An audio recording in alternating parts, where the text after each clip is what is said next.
So, good morning guys. Mabiyahe tayo ngayon ng Bicol.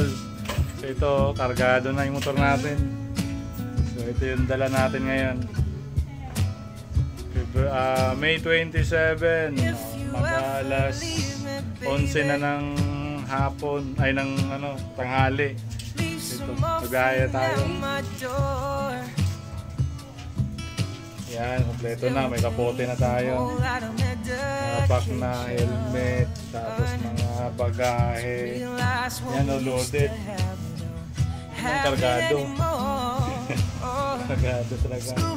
Siyempre, dala natin yung legendary na vest natin. Yan ang gamit natin.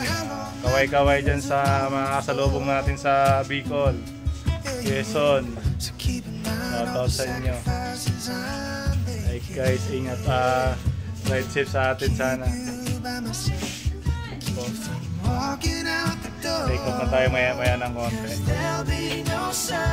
Gagawin natin, bibidyohan natin yung mga biyahe natin ngayon hanggang sa makarating tayo na Bicol.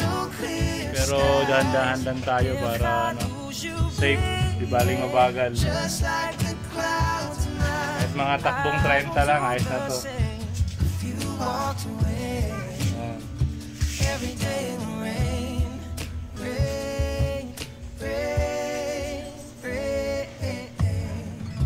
Okay guys, update ko na lang kayo. Ride safe and God bless.